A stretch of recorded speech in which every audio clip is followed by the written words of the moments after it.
We back on YouTube.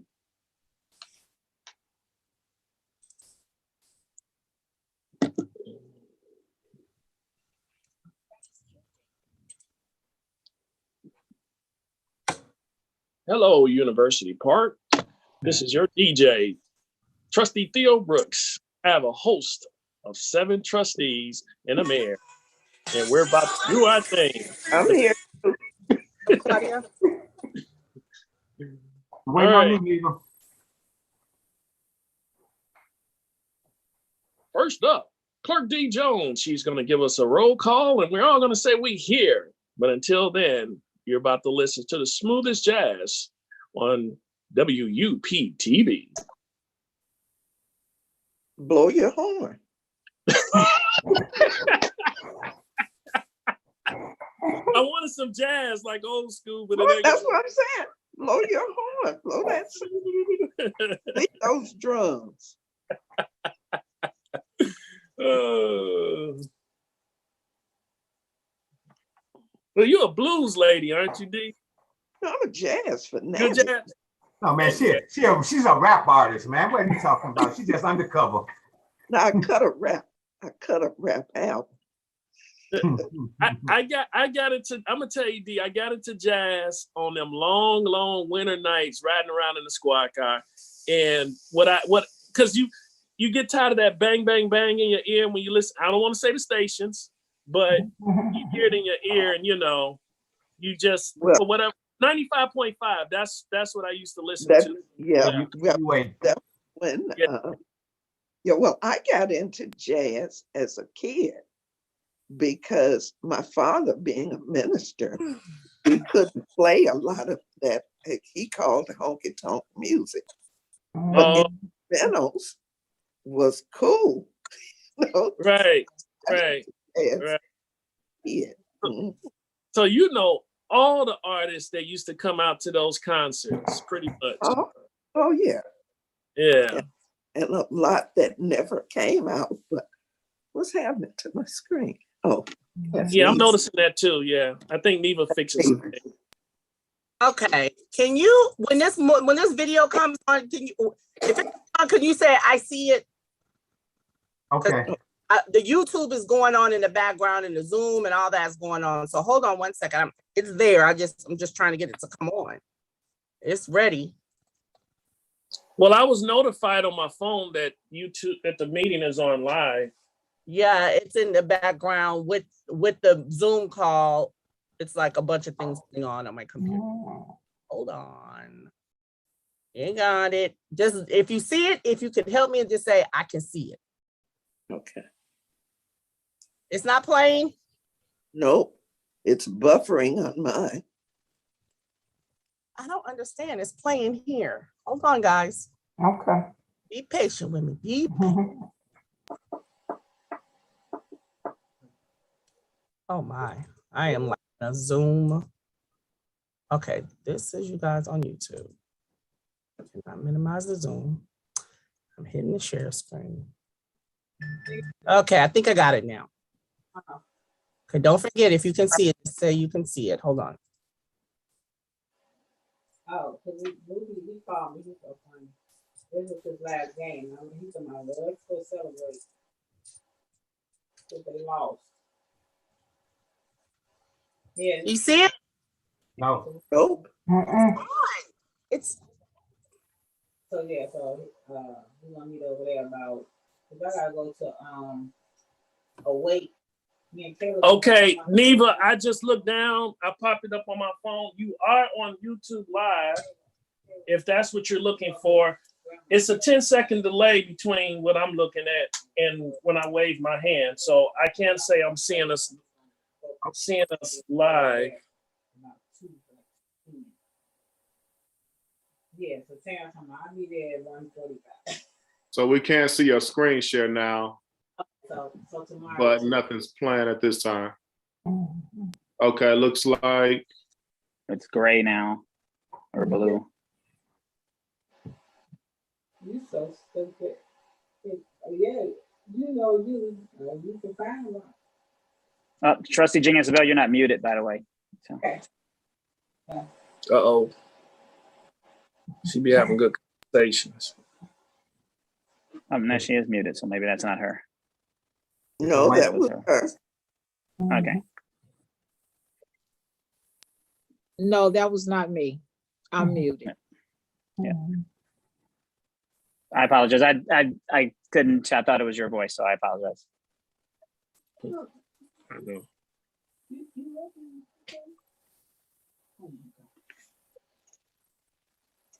I think it was Sonya.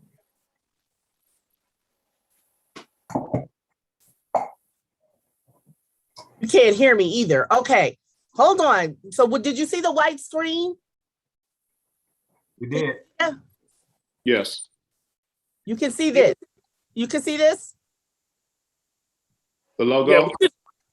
Yeah, I can see you. Actually, I see it here, and then I see the delay on YouTube Live. Actually, I see us right now. We're all here. No, but can you see the screen with the lady with the yellow dress? No. Trustee Lewis. No, when I'm it's hidden share screen and it's here, but it's not showing. So we can see the white screen now with the lady with the dress. Yes, we can. Yes. It's kind of small.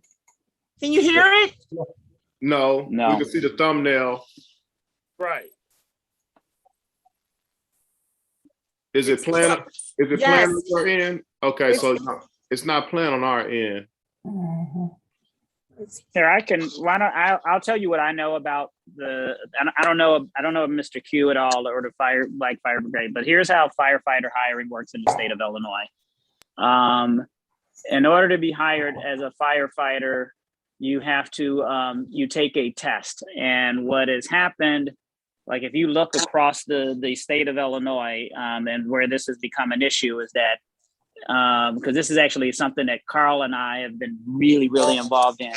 As far as the numbers of firefighters, the demographics of firefighters hired, if you look statewide, I would be willing to say that it's probably, if you looked at any town's list of current applicants for firefighter, I bet it's over 90% Caucasian. You see very few African Americans, you see very few Hispanics. I'm not saying that you see that I'm not going to tell you it's 100%. I'm not going to even tell you it's 99%. But as a general rule, it's not. So you have to take a test, and the issue becomes this. Usually, in order to get the qualifying document, what you need is what's called a Firefighter 2. All right. And in order for most places, in order to get a Firefighter 2, you actually have to be sponsored by a fire department. So the issue has come to this. Well, usually you have to know someone to get the Firefighter 2. Well, if everyone on the fire department is a white male, then, more than likely, what we've seen, I'm not telling you I'm not saying this is automatic, but what we have traditionally seen is that the people in those fire academies overwhelmingly seem to be white males. So that means because until the law really, for my purposes, until the law is changed in regards to that, in order to get a Firefighter 2, you don't have to, or get into the fire academy, you don't have to be sponsored by a fire department, and you can have outside applicants. You're going to have a problem seeing a change in the demographics of firefighter hires. That's the big, now as far as the paramedic certificate, usually that's a program. Some departments require you to have a paramedic to get hired, some don't, but that's something actually, you can go through. Usually there's the community colleges have it. There's a lot of places you can get the paramedic. And as far as I know, there's not a requirement that you have a Firefighter 2 to get a paramedic certificate. But the issue is almost with all fire departments, unless to be eligible to take the test, you have to have the Firefighter 2. And the problem that we've seen is that, and this was I talked about this in Champaign a little bit with some of the people, that if in order to get to the academy, you have to be sponsored by, say, a neighboring department. Well, if you don't have any Black members of that department, or there's a very few, or even Hispanic members, more than likely what you're going to see is you're going to see fewer Black candidates. So now I don't know, and maybe what Mr. Q's program is, because I'm not aware of his program, but maybe what his program, I assume, is trying to do is find a way to get the firefighter 2 for minority candidates, and because then that would make them eligible to take the exam. So that's what it sounds like. This is more of a community program that they're trying to offer for your residents, male and female, Black, white, everyone, to get people to be eligible to take the hiring exam. So that's what I believe it is. Like I said, it's hard for me to speak on someone's presentation not knowing it, but I know that's what we're seeing in regards to firefighter hiring. So yeah, it's been a big void over the history of this, and that's such a great job and opportunity. They work like 189 days a year. Yeah, it's hard work, no doubt. It's a 24/40 for most places. It's a 24/48, meaning you work 24 hours and then you're off 48 hours. But obviously, that 24-hour, you're having calls at all times of the day. So you could have a call at 2 a.m. You could have a call on that. So that's why it's a 24-hour, 48. But it is a good job. There's a lot of, I represent a lot of fire districts and do a lot of board of fire and commission, police and fire commission work as well. And, they quite honestly, the salaries have gone up recently in regards to firefighters over the years because they're members of collective bargaining agreement as well. So, so yeah, that's what we've seen. So this is what we're going to do. Since it doesn't look like we're going to be able to see this video tonight, we're going to table this to the next COW meeting, and we're going to move on. Okay. All right. We're going to just table this one. We'll go to the next agenda in respect of everyone's time. Thank you for your patience. And I'm sure it's just a small hiccup, but it's going to be important, and it's something that we should definitely look at. All right. Item 5.1b is discussion of a vaccination policy, which is going to probably get tons and tons of input. As we all are aware, there hasn't been legislation passed by our city council regarding a vaccination policy. There are all kinds of myths and rumors, but what the goal is to have good conversation to create some kind of policy to put in place to our administration, to our manager and employees, and everybody could have something to work on. It could always be upgraded or amended. So there has been a draft that has been sent out to all of the trustees regarding vaccination policies. Your input will be greatly appreciated, and it's really needed. So let's start the conversation regarding vaccination policies in the village of University Park. Some municipalities right now are requiring when you walk in to be tested. To be, the temperature check or the risk checks. Some are looking at doing that, and also a proof of vaccination. We don't want to infringe on anyone's right. We just want to ensure that we're doing our very best to ensure the safety of everyone. And it's a very touchy situation. I'm not about mandates.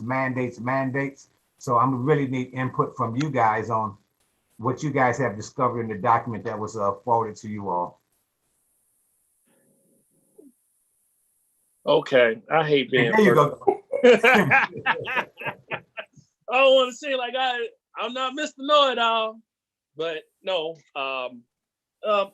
And at any time, trustees, please feel free to interrupt me if we are on a particular subject with it, because I just like the mayor said, yes, this is a draft. Maybe if we can start, Mr. Miller, maybe I think, and like I said, this is a draft. Like the mayor said, this is a draft. So we want to make it perfect. I just want to express my quick opinion. I believe that definitely when it comes to it, I hate to say I kind of side with the FOP. I don't want to seem biased, but it's your right if you want to do it, just long as you're safe and you you don't spread the virus and you're protecting each other. That's just my opinion, but you also have to have protocol. So that's just my opinion. But I want to look, and if we can go to paragraph 6, I want to see and Miller, this probably would be more for you. Yeah. So, and I want you guys to be, I think the policy you have in front of you, I got to pull it up. I was looking at, I got to go back to the computer. You have there's what we call, people are doing, as for lack of a better term, there's hard mandates and soft mandates. Okay. So, and what the difference is this: a hard mandate is actually requiring that everyone get vaccinated. You set a deadline, you say everyone gets vaccinated by this date. A soft mandate is, sorry, I have to pull on the computer to get to that specific paragraph. The soft mandate is where you say, in lieu of getting vaccinated, you have to show proof of a negative COVID test. So that's what we're seeing for the most part. I will tell you, most places are doing a soft mandate. Even what happened in the city of Chicago recently, the mayor first was at a hard mandate, but then she actually changed it. Mayor Lightfoot changed it and said, okay, then we'll do a soft mandate. Now, as you guys probably are aware, for firefighters or healthcare workers, the state is mandated that they either get the vaccine or do that. But for your regular, not paramedic, not there, it's really your decision as far as what you're going to do. But that's the differences that what we're seeing. Sorry, I was talking and stopped on the email, but so that's the question really for your purposes is where would you stand in regards to the mandate issue? Do you want a hard mandate, a soft mandate? We've seen both. I've got some clients that have the hard mandate, and we've got some clients that are on the soft mandate as long as they provide proof of testing. But like I said, what happened with the city of Chicago is at first they were in a hard mandate, and then Mayor Lightfoot actually relented and said, okay, provide proof of negative test results, and that will suffice as well. I've got clients who are requiring the PCR test, and then we've got some clients who are saying, no, you don't have to do the PCR test. If you're in the school teachers, which they're not your employees, schools are under a similar mandate that they have to provide the negative test, but schools are doing what we call, a lot of schools are using the University of Illinois Shield test because they can do that on site. So that's where we are in regards to that. So I don't know if that answers the question at all, or just I just wanted to address that part of it. Go ahead, man. Go ahead, Brooks. I was gonna say, at least in my opinion, I think the village, any problems that we have encountered, I would say they were minor. I would feel, well, this is just my feeling and opinion of it, is that most of our employees have been responsible. Correct me if I'm wrong, Miss E. I don't think we have any other directors up here, but I think they have been responsible in that that we should be reasonable, like we initiated when someone walk into one of the facilities. I would have to say you should have your temperature checked. I don't know. I don't think, no, it's not happening over at the police department, because I went over there last week. I was over at the fire department and also was at DPW, and I don't see a temperature machine. If they should, I think maybe the village should purchase machines where it takes the temperature itself, so that no one would, be in contact. I have not We've ordered them. We've ordered them. We're waiting on them to come. I'm trying to wait until you all make your comments, and then I'm gonna make my recommendation of what has happened, what is happening as so you'll know. Okay. Well, I tell you what, Mayor, I think it would be easy if Miss E go ahead and say it first. Let her go first, and then maybe let's see what we can make better or what we can change. Right. That may explain. And I'll just say this, and Manager E, go ahead. To do nothing would be completely irresponsible. And I know we have a very responsible board. So let's go ahead, Manager E, and see what you're dealing with on a day-to-day basis. Yeah, let's see what's happening there. Then we can go back and discuss. Because we can all read it. Okay. We have employees that have not been vaccinated. That's what you should know, number one.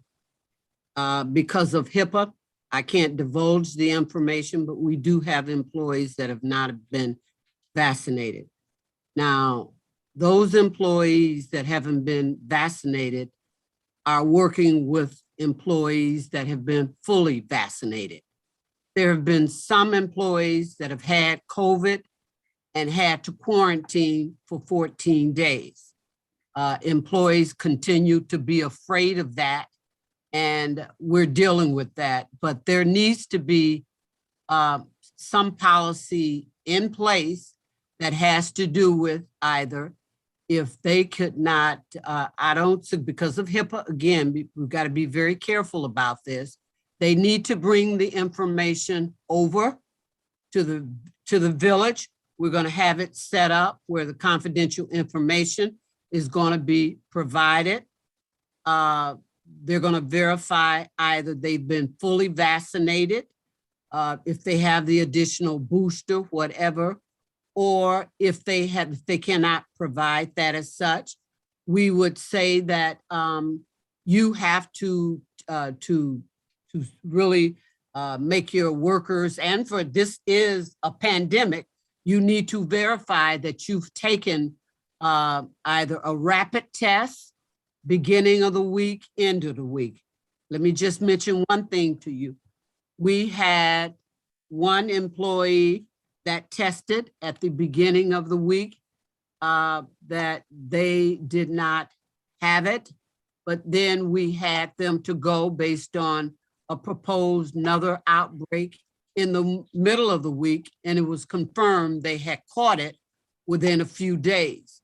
So I say to you, based on what we've experienced, not hearsay, not what's in the public, that employees that do not get vaccinated has to take a test twice a week, the beginning of the week, end of the week, beginning of the week, middle of the week, because it has not stopped. They are still, we're still getting COVID, and Will County is worse than Cook, DuPage. We've gone up 3% overall in the county. We have one of the highest level in the state in terms of that. And I'm not denying anybody of their rights. We aren't talking religion. We're talking about people living. We're talking about people that want to live. We're talking about people that are agnostics, people that are Catholics, people that believes whatever. We're taking into that in consideration. But you must understand that as public servants, you're exposing yourself to the population of the village of University Park. So I say to you, and I say to the board, not defying anybody's rights, that you do a policy, one, make it soft, one, that they either verify that they've taken vaccination and or booster, or if they can't provide that, they will have to provide us with an average of two testings per week. We had thought 1-2 testings per week. And I'm gonna tell you, now what we're doing, we're buying one. Sometimes there are more people that come in at the village hall. That's ridiculous. So we're dealing with some security things that are gonna take place next week, that we're gonna block that, because right now, too many people come into the village hall at any given time. And we do have folks in Village Hall that's not vaccinated. And we got to look at that. We got to look at the health of that. We do have employees, and I've witnessed maybe one or two, but when I see it, I say, put that mask back on. If you're gonna come in here, you gotta have the mask on. Some people will not wear the mask. Now, if you're in your office and somebody walk in your office and you feel comfortable with them, that's fine, or whatever the condition. But when you're out, you have to have that mask on. So what we're going to do, police department temperatures will be taken upon entry. Fire department temperature will be taken on entries. Public works will be taken upon entries and whatever. And we're gonna have, when persons come in for meetings and or whatever the case, they have to register for tracking purposes. Because it may be somebody outside bringing it in. Maybe it's no one in the office, but we have to get some control because the employees are getting it. So it is a mask mandate on that. Yes, it is. Okay, because yeah, I will not lie. I ain't saying which department where they're not wearing a mask, and I understand some of them feel if they vaccinated that it's okay, but I think it's mixed messaging from the top of Washington back down. I don't want to say Fauci or whoever can't get it right, but some people feel that because they're vaccinated, it's impossible, that there's no such thing as a breakthrough case. But you can still get it. It's been medically proven. You can right. get it. Yeah, It may not be as vaccination- severe, but you can still get it. So the practice while this pandemic, trustee, is still going on, you got to put that on. Right. So my question, manager, okay, say no one follows the protocol, and it's good to have legislation in place, but what's the enforcement behind the legislation? You all want, let me just tell you what needs to be in this soft policy. If employees refuse to follow what you approve and you give me those provisions to follow, which is my job to enforce the laws that are generated by Mayor Board, then I have a right to discipline accordingly. So on that, sorry, trustee, I apologize. Yeah, because I was gonna say, Madam Village Manager, are you being considered the Director of Human Resource, or is it, because I know this is just a draft, so do we cross that out and say No. Village Manager? No, well, what you can cross it out, or you can leave it as that or the designee, and I would be the designee. No, we should probably cross that out because Yeah. that was a template that was off another Yeah, municipality. just put village manager, Yeah. but I am a former personnel director, or a former human resource person, and I am certified in it. I used to teach it. So if you want to put it in there as village manager, I would make sure, because that's what's happening right now. So we would strike that in 6. Paragraph 6. Yeah. Yeah, I'm okay. The village, make that village manager. I'm there with the policy now, and what we're seeing. Sorry to. Okay, I think that you guys. I'm just trying to prep it so we could make that village manager. I guess the question that if we're doing a soft, then I think this policy was a hard mandate. So we would have to actually redo the policy to be a soft mandate policy, but that's up to you guys. I'm not sure. I heard the village manager recommending a soft mandate, but if that's what you guys are doing, the last time I saw it, I thought this was a hard mandate policy. If they were denied, they had to be vaccinated. But I don't think this was right. So we would end up changing it if that's the board's will. If you want to do a soft mandate, I don't have a problem. It's really your policy, not Joe Miller's policy. Right. Yes. And if we're Soft mandate. 1 second, if we're talking, then after in paragraph 6, where Trustee Brooks located where it says human resources, then you have to go into accommodation procedures and change director of human resources. That would be the designee or village manager. There's several paragraphs, 1, 2, 3, 4, and 5, where it says human resources. Right. So we would have to change that. Yeah, we in check each that one to of village those. manager. The village manager, right. Madam Village Manager, good question So on this is a soft one, I believe. Go Yeah, ahead. for soft. Yeah.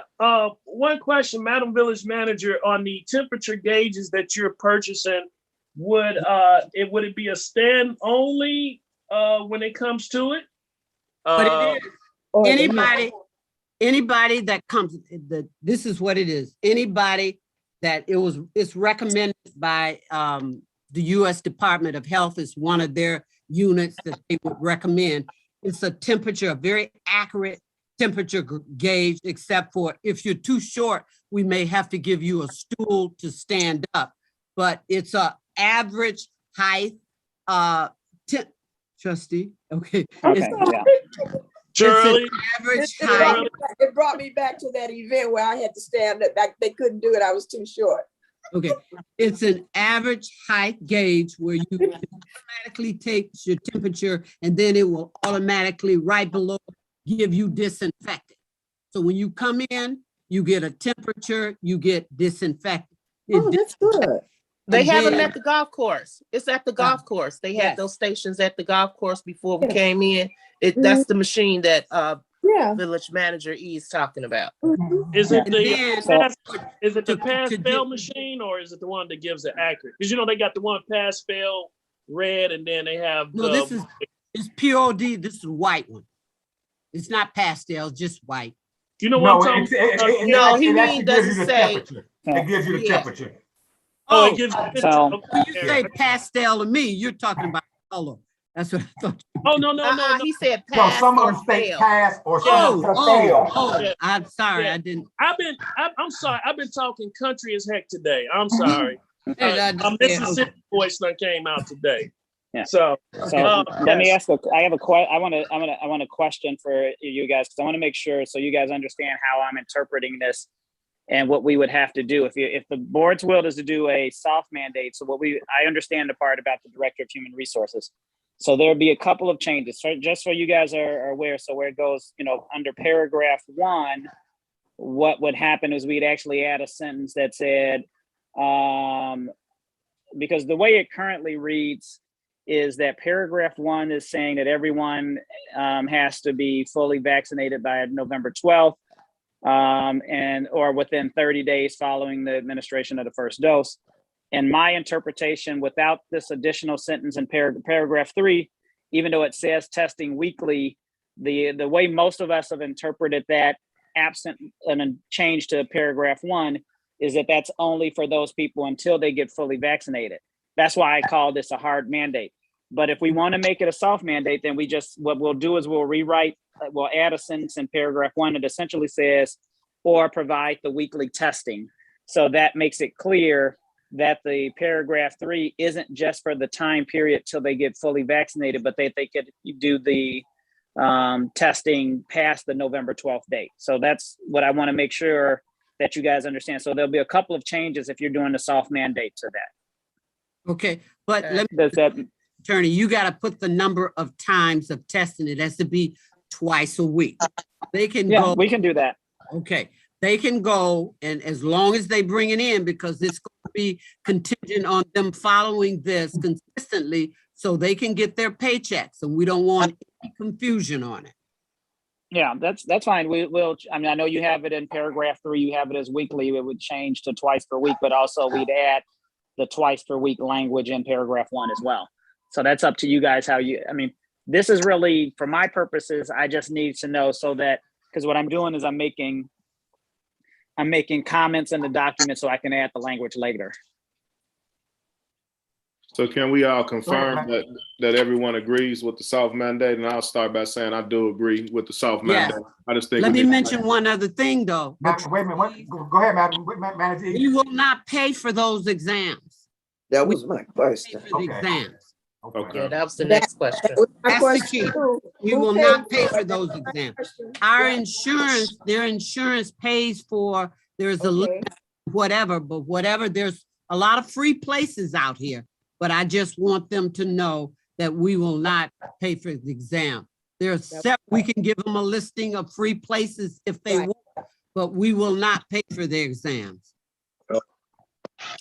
That was my question too, Dee. Yeah, mine too. I also Oh, I got another one. Let's see.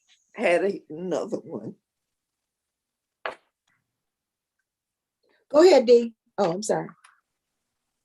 Oh, Got another- will we be accepting those little rapid results from the rapid testing or following the language that's in here that deals more with an authorized testing site? Okay, let me tell you, we found out that the rapid testing that we've used to send the employees to, they were very accurate, and those were the ones that were recommended to us by our own insurance company. So they can go get them done and at some of these places, and it won't cost them anything, but they're under the list of the State Department of Health. Right, that was my question. Can they go to a drugstore or somebody who was Yes, at a yes. nurse? No, I hadn't finished my question. Okay, because Can I they- know CVS, yep, I'll That's wait. not- Finish. Let her finish, manager, let her finish. That's what I'm doing. My question was, say if you know somebody who works someplace where they have these little test kits that you take, you break open, you put the swab in, you take it. Is that acceptable? Or, as it kind of states in here in 3, do they have to go and get the test, even if it's that, like the 2-hour test, at an authorized testing facility? That was my question. So let me answer that a little bit, and I'll let the village manager. So you're right. The way the language reads right now, it doesn't specify whether or not it has to be a PCR or a rapid test, but it does state that it has to be FDA. a laboratory developed test requirement. So for my purposes, the way I read this is that probably this would be a test that you would go to say, I think the Walgreens test or the CVS test probably meets that requirements, but it's not one of this. The way I interpret it is probably, and I would have to see. I don't think the take-home test would qualify under this. Yeah. Thank you. That was my question. Thank you. But it could be, unless maybe the take-home test now has met those requirements, but I'm not sure about that. I'm not aware of that at this. Things change daily with this, so it's one of those things that the way I read it is that test, which you're asking, Madam Clerk, that take-home test would not qualify for purposes of Correct. Of this. Okay. Right. That was it. So it wouldn't be. So it's not considered. If it's not, yeah, right. I see what you're saying, Madam Clerk. Okay. FDA approved. Right. Okay. You're saying FDA approved. And the reason, and actually that's a good point, because I dipped in and out here. I guess the signal was bad. But when Trustee Franco was talking, say for instance, if we have an employee, and I think we had talked about it, Miss C, that's where one of them days I popped in, you were busy. We spoke about, would we have tests as a village ourselves, say if hypothetically an employee feels like he wants to take the test and we have the kit available for them to take it themselves? I mean, it wouldn't be according to what, Paragraph 3. Yeah. But go ahead. We are not utilizing those self-tests at all because requiring return documentation from the certified entity that's administering the test in order to appropriately pay them and for adhering to this policy. So if they took a test at home, we'd have to depend on their own self coming in to say, but who's to say that they didn't take it next door to Joe? Right. And Vote. we got to have it from a certified source. That's the CVS, the Walgreens, your doctor, the Walmarts. They give you certifiable documents verifying it. So Okay. we got to have Yeah. that. Yeah, that's why I brought that up. Okay. Yeah, we're seeing it a lot. Like a lot of people are using the SHIELD testing. That's the testing developed by the University of Illinois. That's a rapid test, but you got to have, and I don't know if you guys have a nurse on staff. I think for those tests that you're talking about, even for those rapid tests, you got to have a nurse on staff. And that's the SHIELD test is that saliva test. A lot of colleges are using it as well. Like we were in a visit to Clemson University, and they do a thing where the kids go in and they essentially spit in the thing and they get the test results that way. So that's kind of a version they're using, but that also I think requires a nurse, which, so that would, if, I think what you're talking about, Trustee Brooks, even is something that doesn't require a nurse. The way I read it is that, that you would need one of those, at least nurse required, even for a rapid test. Attorney Miller, if we can go reflect back to the state of the appeal, I think that would be paragraph 6. Would that be 4 days instead of 3 with most municipality? Sorry, Trustee, I had to switch my AirPod. I apologize. Can you hear me? So paragraph 6. Can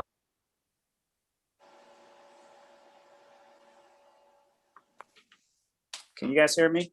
Yeah, I hear you. Okay, sorry. Okay.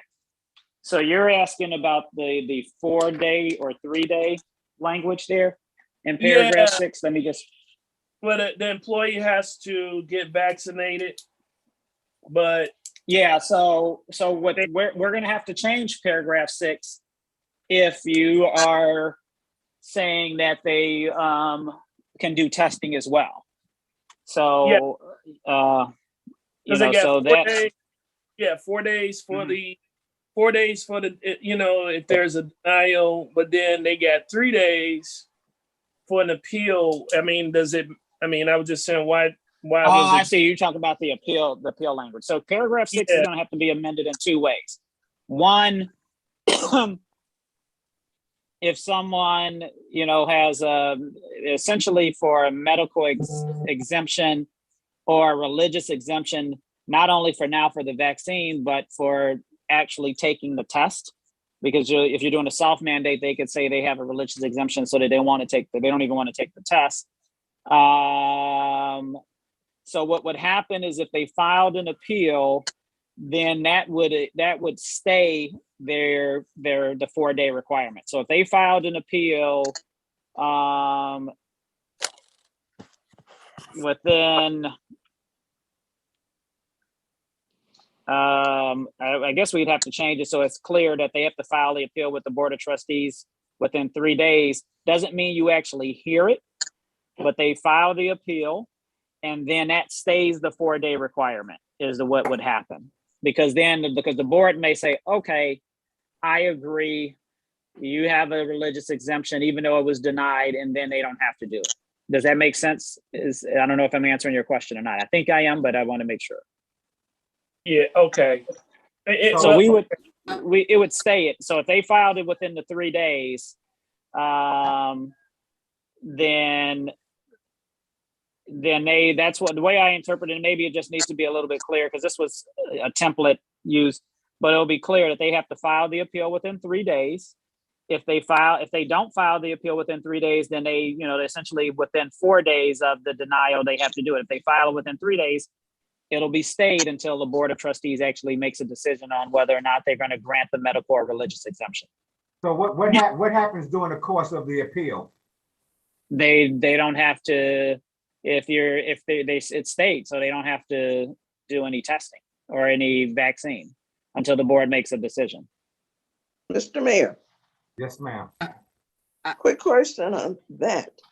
So when you say the Board of Trustees, the appeal is made to the Board of Trustees, does this mean that there will be special meetings called of the board, or will there be a majority of a quorum who would make that call? That's a good question. I mean, what I would tell you is this, is that I guess one, we would have to see actually how many, how many medical and religious exemptions you're having.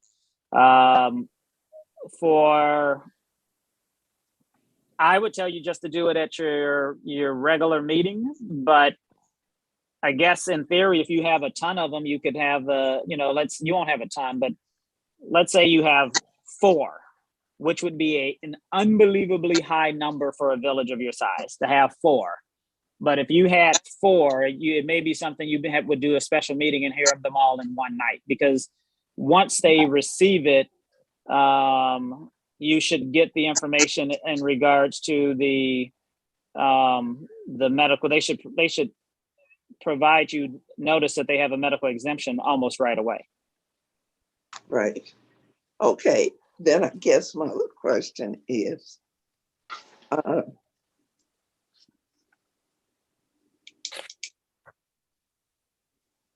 since it takes, could this fall under an emergency where you could give less than the 48-hour notice of this special meeting? I don't think so. I think you would just do a 48 hours notice, because it essentially stays it. I don't think it would, I wouldn't consider it an emergency to hear the medical exemption. Now, but there may be people who would disagree, but I don't think it would be an emergency that you would do it. I'd tell you to just put it on an agenda, set up a 48-hour agenda and set a date for a meeting with the board. Okay, I'm just playing the devil's advocate. I understand, and that's why I like you so much, because you think of every angle. There's another angle too, that concern has come as a result of it. You have a machine that tests the temperature, and someone has an average of 102 temperature, and you record it as 102 temperature, and you ask them to go get tested, and they don't want to go get tested. We tell them that with that kind of thing, if somebody has a temperature of 102 temperature, two things must exist. They're either just sick or they have symptoms of COVID. And we will want them out of the village space, and we will send them to our medical doctor, more than likely, we're gonna have someone to either steer them or to make sure they go if they have COVID. I wouldn't want them to be riding in the car with that individual, even if they cover up, whatever the case may be, but because there may be some apprehensions. But the point is, if a person has 102 temperature, it's going to raise a flag for us. And that person may have been the person, and we've had experience with one like this, that may have been a person that did not want to take the exam. So if you don't want to take the exam, we can't pay you. We technically can't pay you if you don't want to get off, take sick, whatever. You want to take vacation, we'll give you vacation. If you want to use your sick days, any PTOs, we'll give it. But we have to let you be off with some form of PTO. So that's what I'm saying. Because there are going to be some circumstances. I can see it now. In fact, I know 3 people that it's not a religion, it's not whatever, it's because they don't believe in it and they're not going to take it regardless. Well, and I'm not one to say, if you don't believe in it, you don't believe in it. I can't change that, but you're working for an employer that has certain policies in place. And we're talking about the health and safety of those you work with and are exposed to every day. So not only do we want you to be healthy and safe, We want the people around you to be healthy and safe.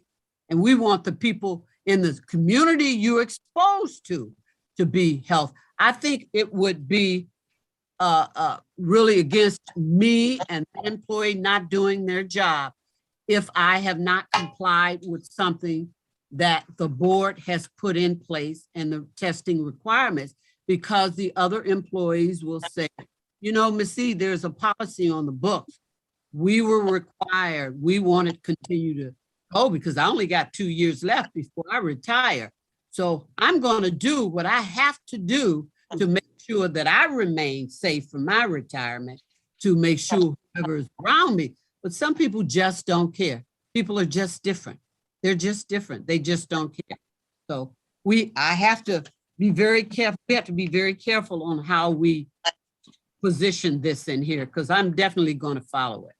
Go ahead, Madam Clerk.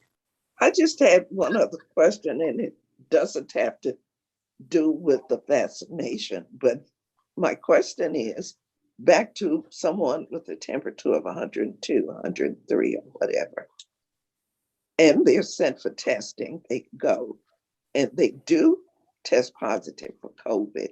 Do we have anything in place?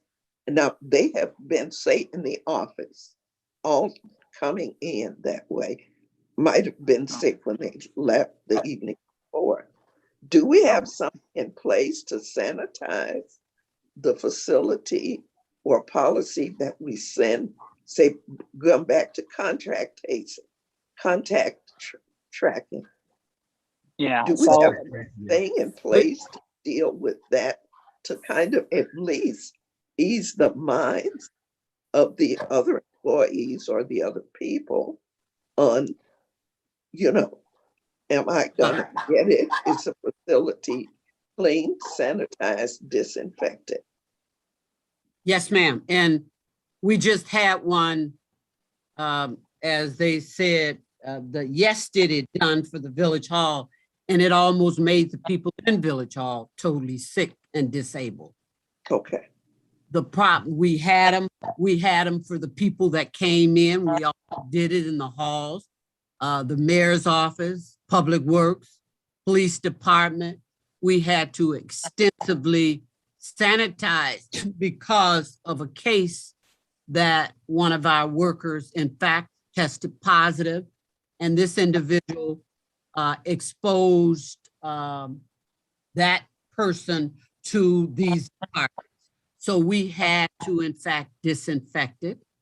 That person has to go through the entire thing of testing and going, not coming in. We get the yes, to answer the question.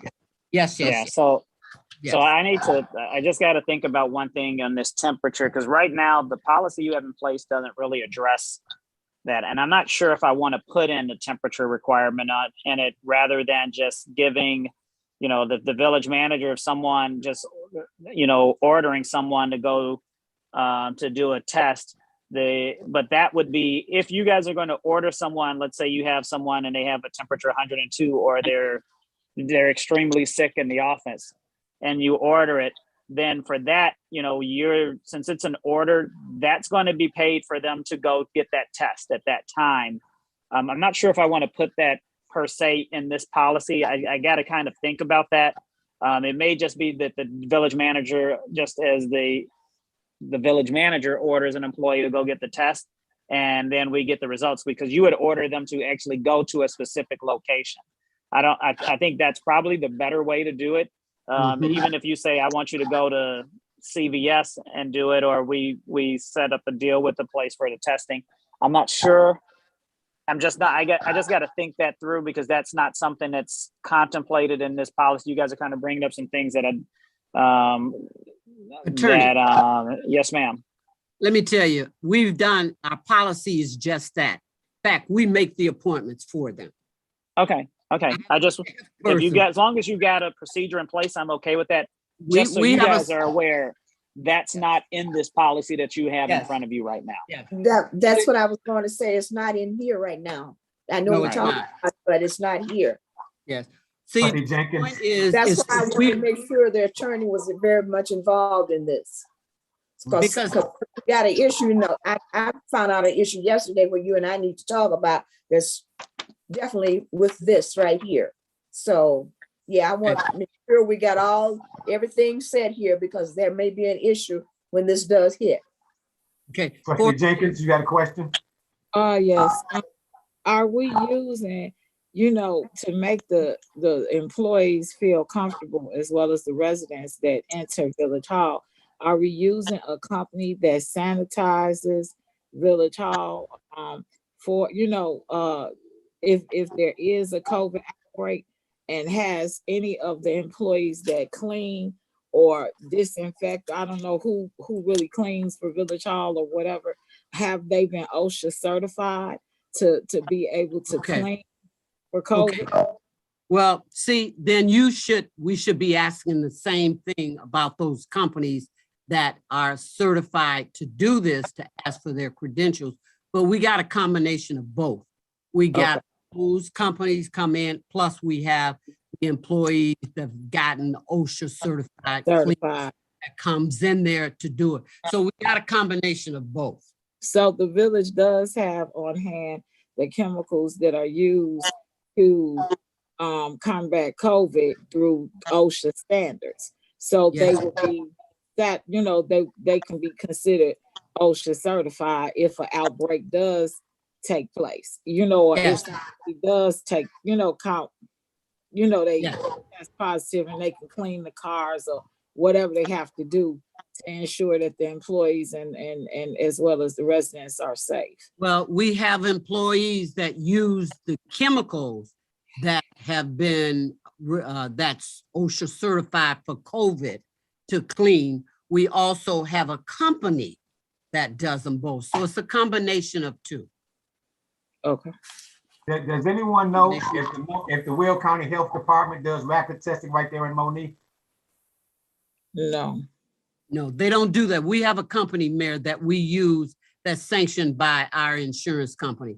That we have a company that we make the appointments and send them to. Every employee gets sets an appointment when our insurance will do one or two per month. I got to look back at it, but the insurance pays for employees to have one or two a month. And if it's something we require, we send them to the company that we have, and we get it done. Is that 1 or 2 employees per month, or is it 1 or 2 times for the same employee? 1 or 2 times for the same employee. Where's that company located? Where the company that the employees will go to actually get their test done. Is it somewhere local or? Yes, it is. It's somewhere local. And I'll tell you who it is when we get off the line. Okay. Okay, so I have a question. Can I be recognized? Trustee Bolden, Madam Clerk, then Trustee Brooks. And this may have been discussed earlier when I had to, you know, I got a sick person here, so that's when I left.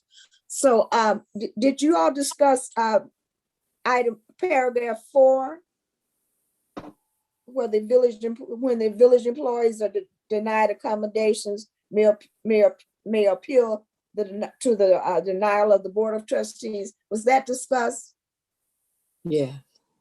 Oh, yeah. okay. So what? I just missed it. Yeah. So what?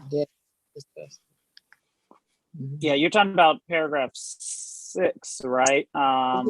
No, this is on, well, I don't know how it prints out. It was paragraph 4. Oh, no, yeah, paragraph. I'm sorry, paragraph 4. Yeah, about the appeal. Yeah, the decision of the Board of Trustees is final. Was that discussed at all? We discussed the appeal process about doing a special meeting or whether or not you would do it at your regular meeting. So we did discuss. I consider 3, 4, those 2 paragraphs kind of similar on the appeal process. Okay, I missed it. I apologize. I think that 4. Yeah, I see what Trustee Bolden is saying. Paragraph 4. If you have been granted a medical exemption or religious exemption, you must be tested at least weekly for COVID at a minimum, subject to the same requirements of those who were not fully vaccinated. And also, I know the site that we use, and I also know that that's a federally funded testing site. So if you don't have insurance, they will test you there. So I can't see why our insurance would limit us to 2, when if you have no insurance, they will test you there because they will tell you it's a federally funded site. And if it's federally funded, they don't use the insurance. Okay. It won't use the insurance. Okay. Okay, so Attorney Miller, I know on policy page 1, we have a deadline. So we're not giving them a I mean, I know we say we're a soft mandate. So would that November 12th be the date? If I'm not mistaken, the governor and maybe federal government, I'm not sure, I forgot who it was, pushed it to the 22nd or 21st. That's your choice. If you guys want to make it, you guys can decide. You know, there have been a lot of times the dates have been pushed back just as they go through certain things, but that's your choice. Like, for example, for the firefighters and paramedics, that initially there was a date that was like September 19th, and then it got pushed back to October 5th. And that's kind of been in play. That's really your decision if you want to make it the November 12 or, you know, what date you guys want to do. I guess you guys, that's something you guys can think about. I'll pull up the information on the exact, you know, like, for example, I know you mentioned it right now, the state actually is technically under a mask mandate for those places. So, you know, I will tell you, there's a lot of places where they're not exactly following the mask mandate. But what we can do is, I guess what I can do is maybe add a comment on, or what are the current mandates under the state, just so you guys are fully informed, because maybe that'll help you guys in coming up what you want as the final policy. We'll try to get that in there. We'll add the comments so that you guys can see, because there's kind of a lot of things going on at once here that with the questions you have. So I think I understand your question is just what are the current things. But as far as the short answer to your question, if you guys want to extend it past November 12th, that's the board decision. Okay, very quickly, Miss E, where's the locations of the temperature takers again? You mean where will they be? Where will they be?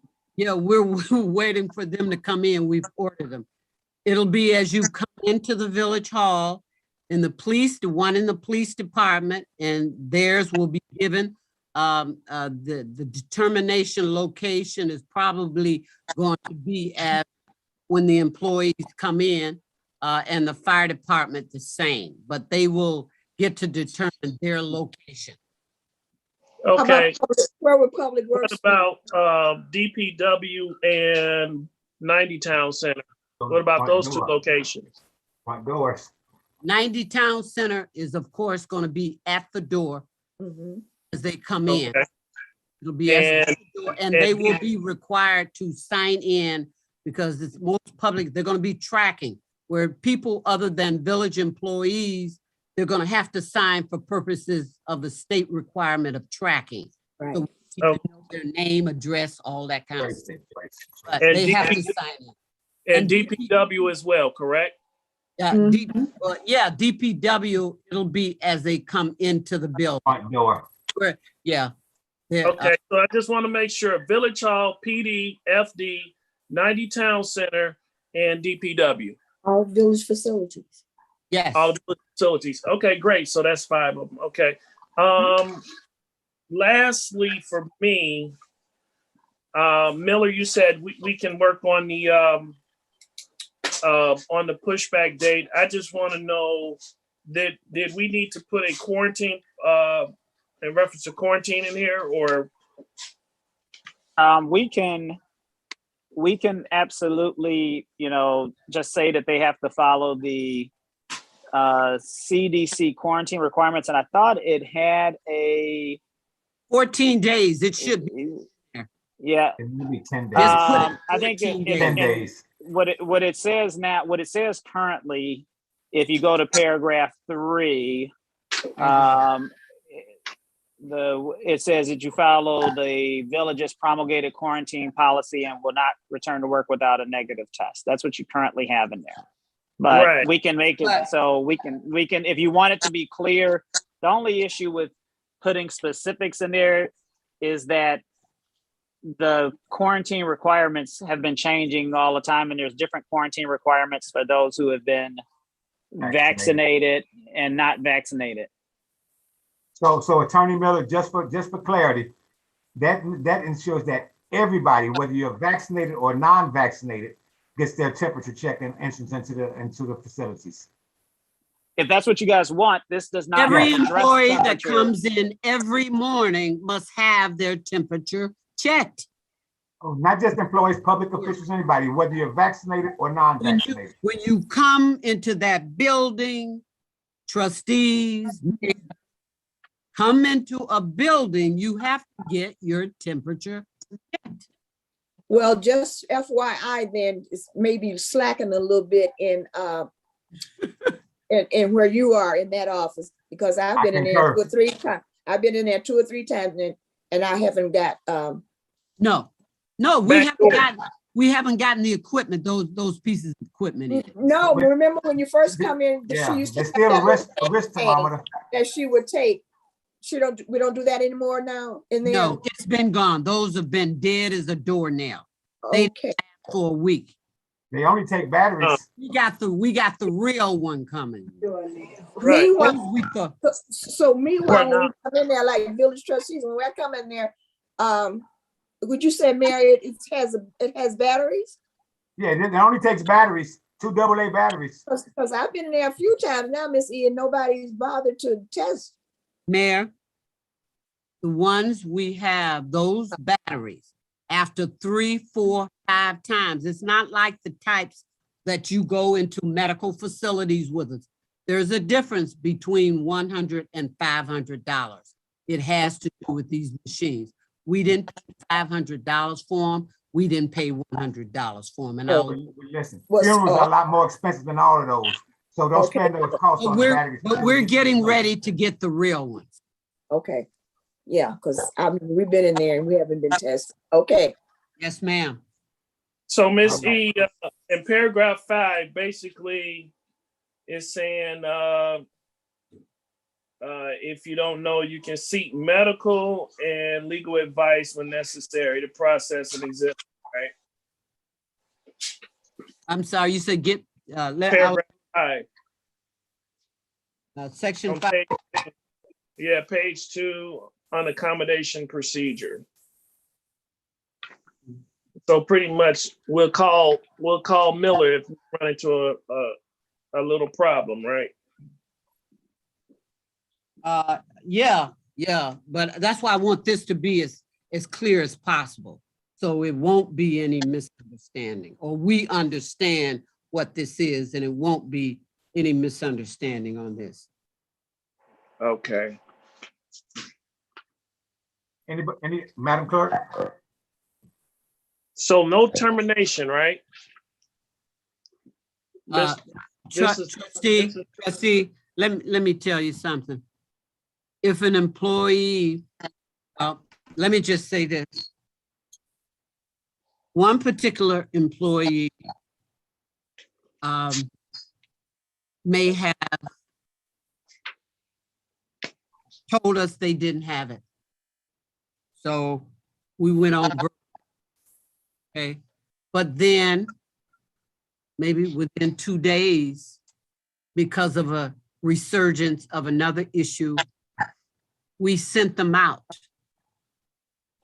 The employee test came back and actually showed that they had COVID. As a result, we may have to, not may, we did and will continue to do so, send this employee, all employees that they came in contact with for COVID testing. And Clerk D, I confirmed everything. These testings that we send the people pay zero cost. It's federally funded, so they pay zero cost. But we have to make the appointment. We did right. We made the appointment. We're gonna send them out for testing. Now, if it comes back that those individuals, in fact, had it, and in one instance, I think they knew they had, but they thought they would be able to just verbally tell us they don't have it, so they can continually get paid and not get any interruptions in there. So there are all kinds of reasons why. But all I can say is, if an employee, it is proven that an employee was tested and that employee, we can Live. that He employee basically lied. had COVID, there may be some form of Terminate. adverse, I'll say advanced adverse action. We got to do it because it's trying to be fraudulent with the system that's in place, and you're putting other employees at risk. Yeah, so let's just talk about this really quick, and I'll be really, really brief on it because I know we're kind of getting along into it. But you know what we're seeing, for places for union employees, firefighters, police officers, they have the right to engage in what we call impact bargaining, and they probably already have engaged in that. For your non-union, your regular employees, what we typically see, I'm going to give you a couple of scenarios so you understand. Let's say that you have someone who just refuses to do the testing or refuses to do the vaccine, so that they're essentially, so some places what we're seeing done is that we do what we call the steps of progressive discipline. Right. So meaning like the first time they get an oral reprimand and you may still send them home. The second time they get a written reprimand, then you get a suspension, and then you get then they're terminated.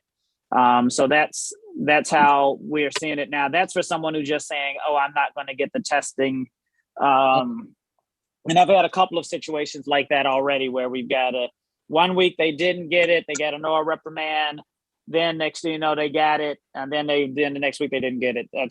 But now if you have someone who submits a false test or a fake test result or a fake vaccine card, then you're looking at something more. That's actually a crime, but then you may be looking at something more beyond that. So I think, Trustee Brooks, to answer your question, I think it is dependent on what the situation is.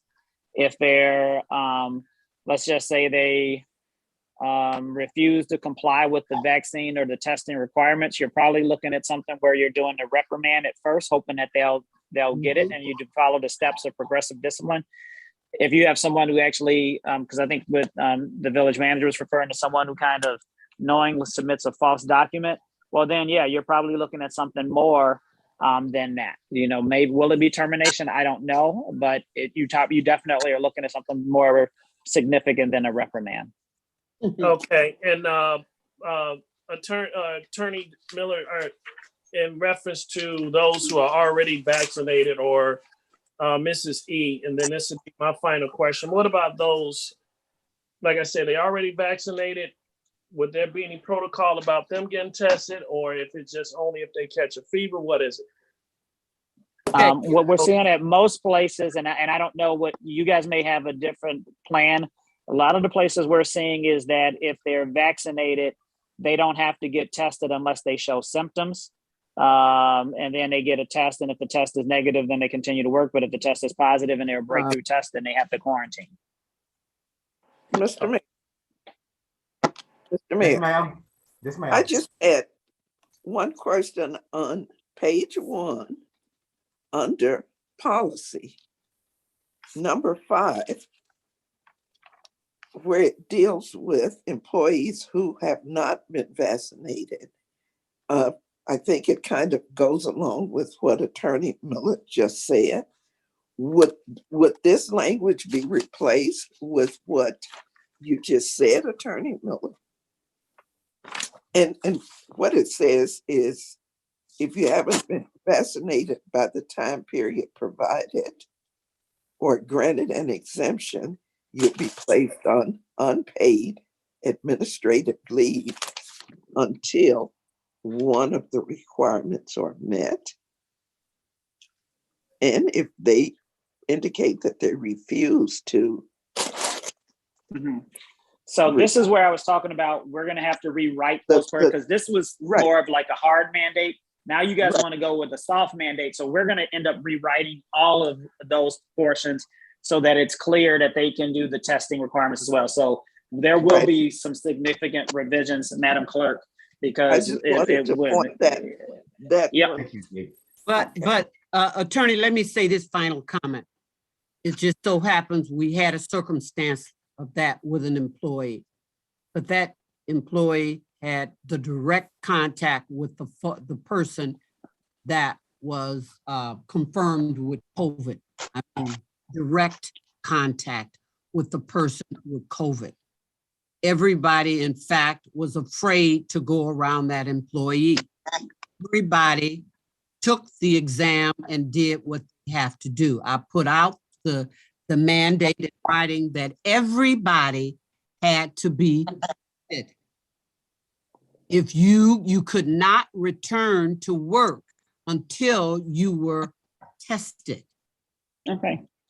Yeah, and I'm fine with that. Obviously, this was the first step, and I know when you know, for our purposes to give you what you want, we needed to have this discussion. I know the mayor and Michael had a long conversation where, you know, that's why the mayor asked us to be put on the agenda, so that you guys can kind of give us guidance on what you want. Madam Clerk, is that your hand going up? I was just going to ask you, are we moving this forward to the agenda? Yes, and take with the concurrence of the board. Straw poll. With the suggested changes, or with suggested changes by the attorney, yes. With suggested change. Yes, on the date, we're going to go. Next Tuesday is the no. Let me finish. I know we hurry to get out in. No, are we going to go with the state date instead of the 12th? Because if I'm not mistaken, I seen the 21st. Mayor, attorney, trustees. I know we had a 12th on there. Did we want to push it back? No, under passage of this legislation, it goes into force immediately at 12 midnight. On which one? No. The date that we were talking about. Well, I thought the attorney said we could push it back or let it stay like it is until we could get the firm date. So that's what he just said. Yeah, that's your choice. Yeah, what I'm telling you is it's your choice, is what you guys want to do. Right. And that's what I was asking Shirley. Did you know what was everybody's decision? That's all. I was just writing it on my notes.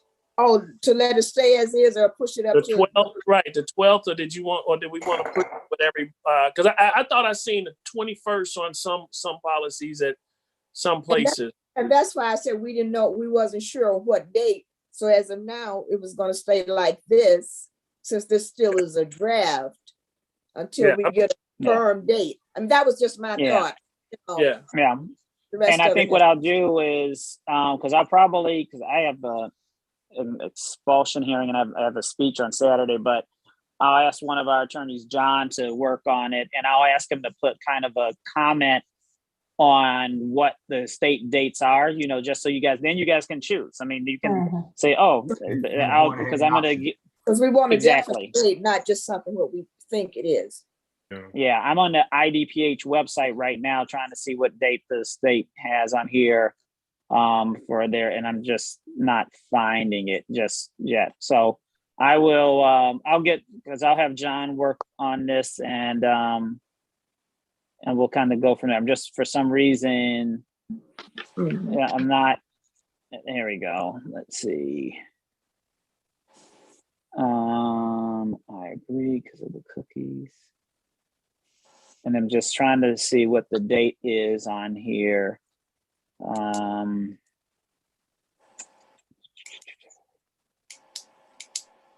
Yeah, I don't see the date. I'll get that information and we'll put it in the document. Okay, thank you. You're welcome. Okay, so we're gonna move it forward with the additional changes. Yes. Again, you'll Yeah. be looking at this next Tuesday. So That's correct. don't Okay. say, oh, I didn't think it was coming this soon. But our next meeting is Tuesday. Right. So you gotta compliment the Board of Trustees. This is nothing to play with, and to do nothing would be just completely irresponsible. Yeah. So compliments to the board tonight, absolutely. Okay, Yeah, because we want to do it right. yep. Item 5.1C, discussion cityscape property. Yay. Mhm. I've been talking with the council and the manager, and with the pleasure of the board, we really like to move forward with the demolition of Cityscape. It's been an eyesore for the longest, and we cannot tolerate it anymore. Not just alone, is it an environmental hazard? It's a safety issue. It's just a horrendous thing that's plaguing our community as we move forward to clean up our town. So with the concurrence of the Board of Trustees, we would just ask for the consent and advice to start the process on demolition. Please start the process of demolition. Please. We've been talking about this for years. And like I said, Yes. all the things that go on over there, the sooner we get this down, the better. The better. Absolutely. Mhm. So it sounds like we should move it to the agenda. I don't know if it's any. No, more- I don't think this one should go to, let me have to ask Attorney Miller, trustee, and see how this proceeds forward with the agenda. Yeah. Yes. Yeah, I think we're fine. We'll begin the process. We've got our marching orders on this one. I don't think this is something necessarily you need to move forward. I mean, we've got our marching orders now, what you guys want us to do. There may be action taken at a later date, but as for Tuesday, I don't think we'll have to have any action taken for Tuesday. All right, let's get that thing out the way.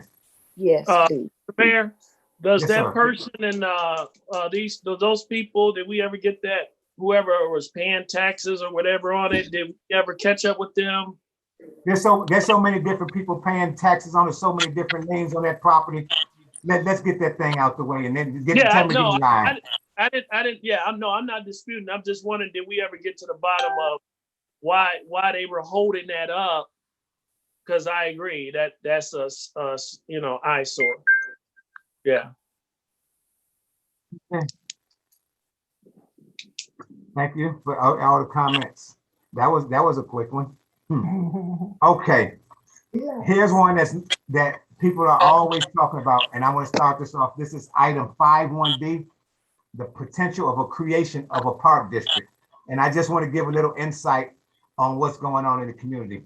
Right now, we are absent of a park and recreation department or a park district. There are a variety of different individuals in the community who have stepped forward to try to create some kind of forms of athletic programs. The mayor's office of special events offers a bunch of entertainment and things for the residents, but to be without a park and recreation or a park district is just unacceptable with the capacity of our residents. And I will tell you, I really would like to get a public referendum, take this to the residents and let them decide on which is best. Now, I hear a lot about our tax dollars. Well, let me explain. Whether it's a park and recreation or a park district, the tax dollars are still going to be the same. What we're paying for now is we're getting nothing. So I don't think that people complain about the taxes actually, but it's the problem is when they're not getting anything for their taxes. And that's what the problem is. So it's gonna cost us one way or another, but a park district is its own elected board of 3 to 5 park district commissioners. There's their own separate tax levy, and they take care of all the parks and programs, and not just youth programs, but an overall plethora of programs for youth, senior citizens, middle-aged adults, and on and on and on. The advantage of a park district that they have the ability to get grants, funding, and a variety of other mechanisms to almost be up to a certain point these kind of self-funded. So let's have some discussion about that, because let me just give you a little brief history on how it worked when I was a public works employee and there was a park and recreation department, and some of the problems that we're having because of the absence of that. When I worked at the public works department, there was a park and recreation department. Included in that park and recreation department, there was also a park and recreation maintenance crew, 3 to 4 different people that performed the maintenance of the park and recreation facilities. They had some of the same equipment, mowers, quarter-ton trucks as Public Works did. So when that happened, the park and recreation run under Miss Sandra Nunn at the time, the trucks would maintain the tot lots, all of the sports and athletic fields, and Pine Lake. In the wintertime, that same park and recreation maintenance crew would double up and bring us additional snow plows on the streets. And it made things a lot easier and a lot better for everybody. Right now, we don't have the capability or the staff for our public works to maintain all of those things. So we've come up with a lot of Band-Aids, but now it's time to come up with something permanent that people can look forward to. So it would actually be the pleasure of our residents, because whether you know it or not, we're still the lowest taxing body on anybody's tax bill. And it's over 65% from the school district, and then it goes on to the county, to the library board, to the Monique Township, and on and on and on. The village has maintained a very stable 4.9 over a variety of different administrations. So let's just give us some thought. Let's try to we need petitions circulated. Trustee Franklin and I have circulated some, but it would be better if everybody would say, get 2 pages of it, and let's get it in the thing, and let the taxpayers go to the polls in 2022 and decide on which mechanism they want to have. But to do nothing again and continuously have confusion over the properties and park and stuff, then we'll have a functioning body that everyone knows that is the responsibility of it. It alleviates some of the additional work that we and manpower that we don't have in public works. So that's just my insight on it. And please, everybody, feel free to jump in. Well, so I want to add, oh, go ahead, sorry. I just want to make sure, just like you said, that all the residents are fully vested in this. So if you're going to put it out for a referendum, then I'm okay with that, because like I said, I definitely want them, because I've been getting a lot of calls on why we should have a park district. So this is good for discussion. And you know what? And as this process takes place, the elections cycle is a lot different in 2022. So we should continue to have workshops. We're going to be going back live pretty soon. And I want the input as well. We're going to have forums and everything. So also have a workshop, just like you said, where the residents can participate and get their input in. So that's where they're inclusive as well. Oh, absolutely. Okay. The residents should be involved. I agree. I think that the residents should be involved, and also I'm in agreement with Trustee Bolden is in reference to allowing the residents to be included in the decision. And when doing that and having the workshop, I feel that my mind is just gone. It's late. I feel that I'm just tired. I'm sorry. I've been up since 4. Okay, I've been called to get water and pills since 4. Okay, so I think that the financials need to be discussed. It needs to be a financial analysis on whether, so the residents will have a clear understanding of what is going on and can pick and between the two of a park and recreation, and show them what it means to have a park district, and do it with with a financial analysis. We need to see that. But I think that it should, it needs to go to referendum and allow them to decide. It's only fair, but I think that it needs to be workshopped out so they can ask the adequate questions that they want to ask to ease their minds when they go to the polls. They need to be informed voters, referendum you know, you want them to vote the way with the information, not just a blind vote because somebody asked them to do it, but they can compare. They'll have a comparison analysis. That's where I'm at with that. Exactly. They'll all be well informed. So when they go to the polls, they know what they're voting for. Yes. Okay, so let's Nothing better than a well-informed community. Yep. Right. And I'm great with all of that. Just be aware of one thing. You cannot use village funds for what we call electioneering. So as long as it's informative and you don't tell people to vote yes or no, you're fine with using village funds to do that. But as you get to the point where you can't use village funds to tell them one way or the other. But yeah, it is a referendum. So that, you know, but yeah, if you guys want to have workshops or informative meetings, I don't have an issue with that, just as long as those things, if you're using, you know, village funds, that you can't tell them which way they should vote. So I definitely agree with my colleagues that it should be opportunity for the residents to learn more about weighing the pros and cons. I truly believe personally that we don't have a choice to not to do nothing at this point. Right. Whether it's a park district or a Parks and Recs, I think we found ourselves in a position to where something has to happen. That's for sure. Yeah. You know, and we're not talking about just sports. We're talking about a park district that will be able to support and sustain what I call a six-fold quality program. When I say six-fold, that means early childhood programming for pre-K. Right. And then youth programming for 6 through 12, and then teen programming for the teens, and then adult programming and senior citizen programming, and then also programming for individuals with disabilities. These are the things that a park district could bring to the table. Because what's going on in the community now with the few sports is that's just a small micro piece of the puzzle, right? We need to really start thinking about how we can bring sustainable programs to the community that doesn't put so much pressure on the backs of volunteers. Because I'll be the first to let you know that volunteerism is down in the community. So therefore, when if volunteerism is down, then that means the programs that we do have will struggle. And essentially that means there's less programming, less quality programming for our children. We just went through a cheer competition last week where our cheerleaders had to travel to Fort Heights to have a building to practice in. It saddened me because we tried every avenue with the school districts and everything, and we had nowhere for them to go. And this is something that's, you know, it bothers me. I lose sleep over these type of things.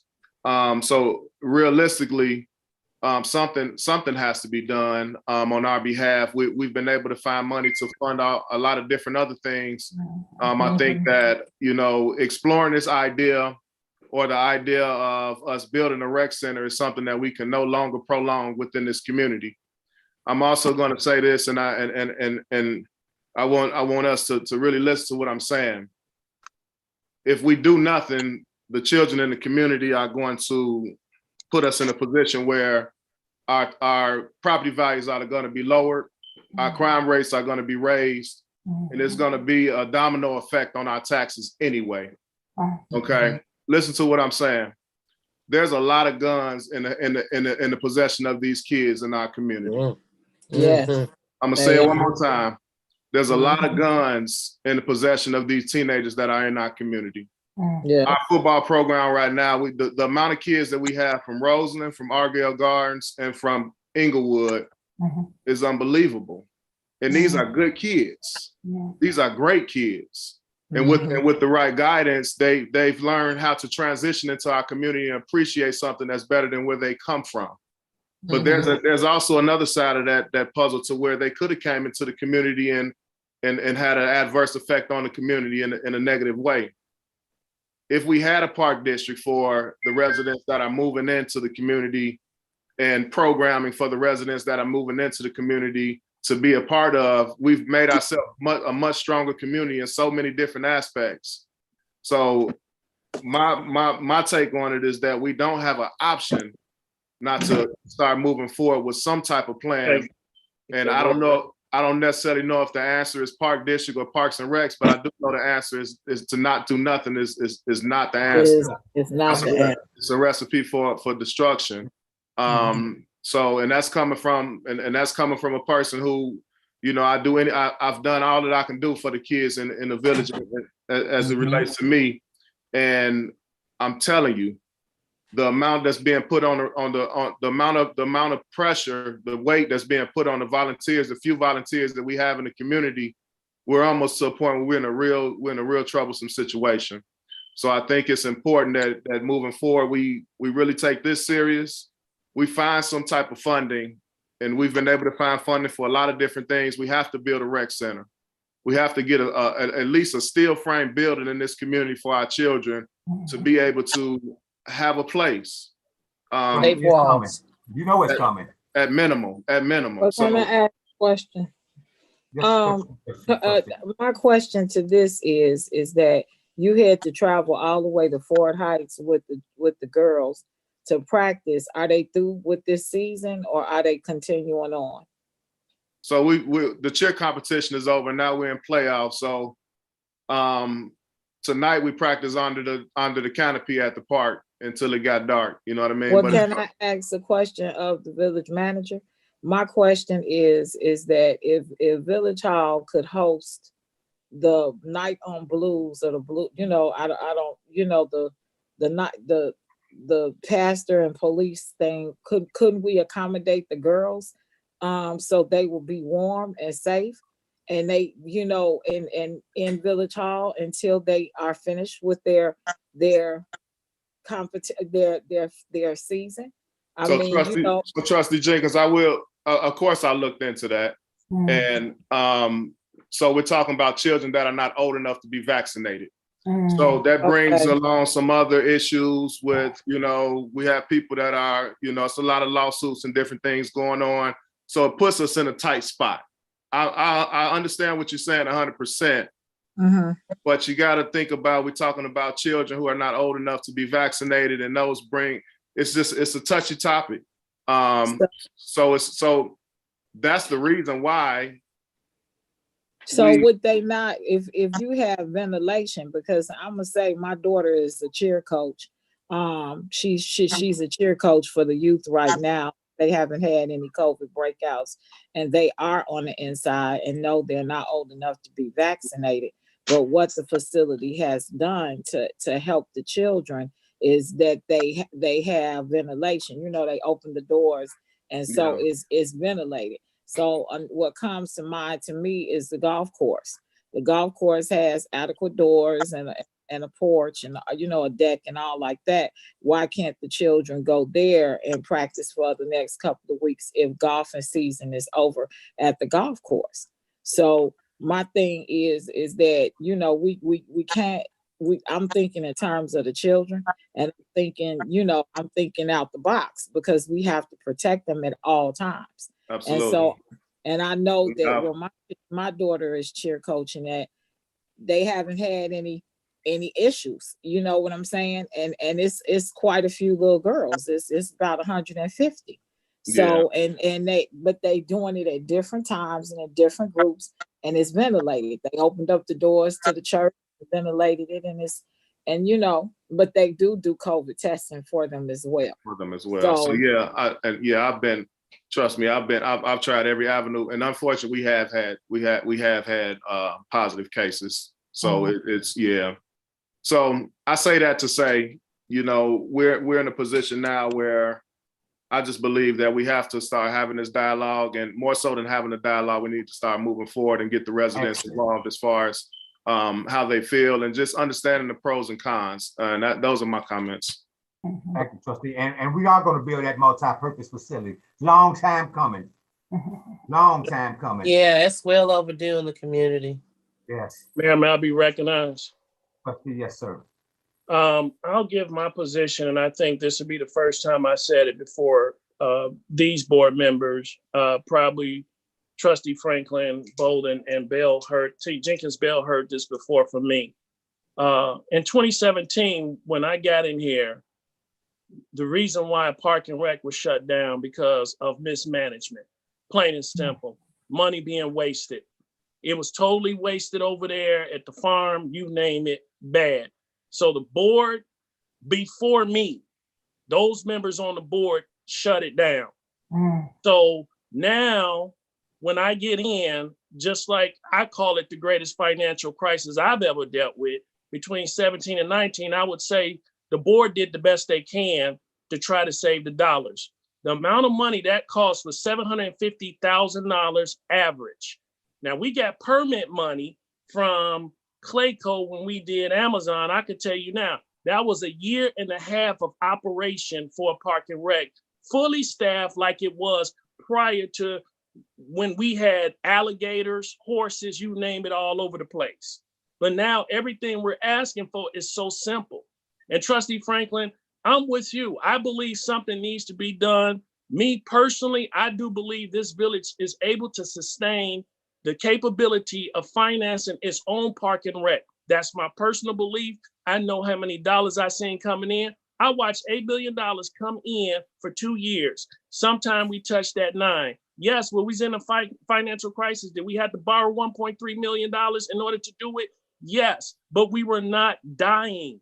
That's the point. So yes, is there a capability of doing a park and rec? Yes. What we need to do as a board, if we want to talk about this right now, find the right person to come in, hire them as a director of park and rec, allow them to establish programs within the community. We have a farm up there. We need to do, if we're going to do something, we need to do it. That includes the baseball field or whatever restoration we're going to do. But at the end of the day, $750,000 to me is a drop in the bucket when it comes to helping these kids, because politics is clearly played in this village. Trustee Franklin, I agree with you, because I'm going to tell you, we'll go back as far as 2010. 2010, all I want to do was coach football. I couldn't coach football here. I had to go to Moni where they accept me, and I coached 5 years. We're still playing politics. I wanted to play coach up at Creek with our own kids from my community. Never happened. So what did I have to do? Go be a head coach over at Rich East for freshmen and JV. We shouldn't be like that in our community when we playing politics. One thing I can tell you, as long as we're on the board, I think it can be done. If and look, I will always respect what my trustees say. Bolden, I heard Jenkins Bell. In fact, Jenkins Bell and I talked about it. She said, hey, let the people decide.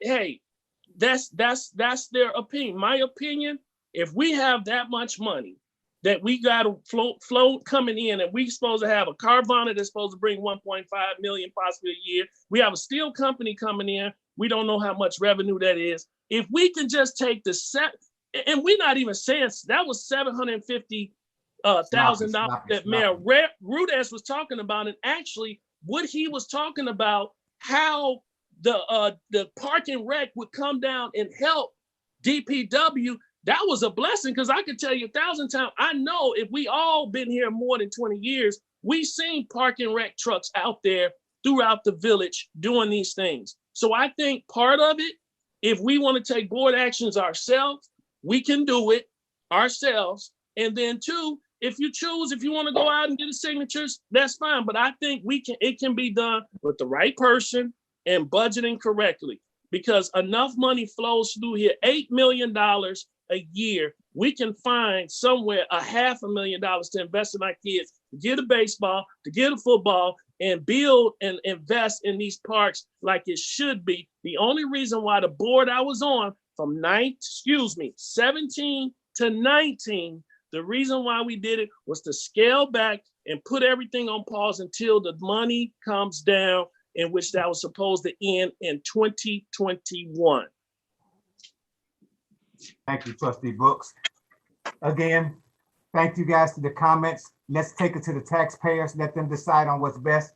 We cannot continue to reinvent what we used to have. Get out the rearview mirror, look at the big window. Let's move forward. Let's include the residents. Let's take it to referendum, or let's have the workshops and whatever is best. All right. We want the resident input. Let's take it. Let's go. All right. Last item on the agenda. Can you believe this? This is the discussion on the Laraway Communication Center. And I would, before we even get into the discussion, I would ask our trustees to do a little research on behalf of the residents of this village and for themselves. look at our neighboring communities and look at what they're paying for communications opposed to what we're paying for communications. Is this where Chief Wilson comes in? Yes. Just Eva? leaving.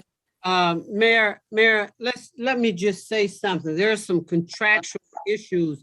I'm wondering if we should be discussing public. Because if we want to talk about it generally, then fine, between you, generally, Brooks, or the chief of police or myself, there are some issues that the board is not probably aware of, and we need to discuss it. So we're getting ready to discuss. We could bring in Chief Wilson, but if there's some other, and she's on here, there's some other contractual issues too that we're going to need to talk about, because we don't want to give ammunition for some things. So I agree. let's talk general. Okay. Well, Chief Wilson, is Chief Deborah in? Mm-hmm. Yes, she is. Yes, she is. Sorry to keep you up so late, Chief, but it's been a good conversation tonight. You're still muted. Yep, she's muted. Yeah. You're muted. You're muted. You're muted. Sorry about that. Okay. Sorry, I was adjusting while you all were out. Okay. Manager E, you go ahead. Well, what I want really the chief to explain Laraway's involvement with University Park as it relates to the utilization of police and fire.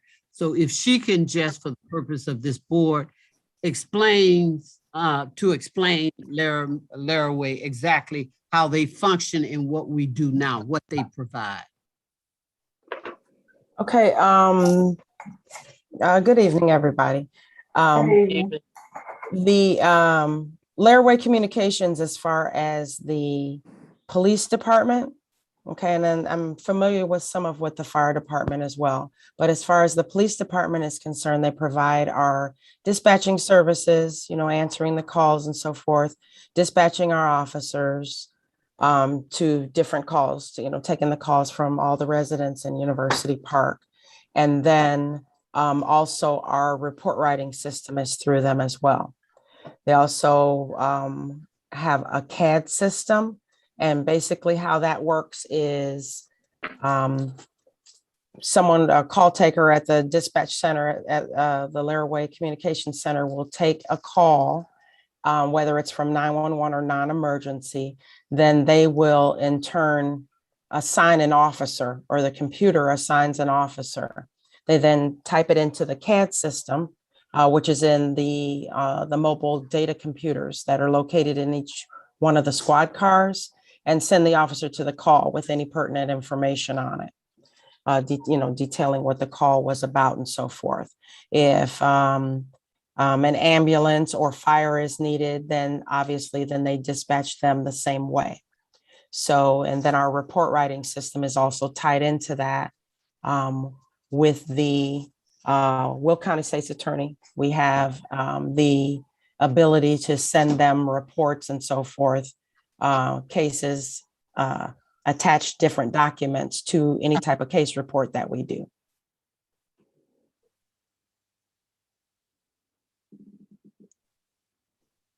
Trustees, anybody have any questions for her relating to that? Chief Wilson, if we hypothetically ever went to another communication center, would there be a delay when it comes to the 911 call? Say if the call center was in Cook County and it went, the call centers in Will County and a new call centers in Cook County, would there be a delay with Will County and Laraway? Yes.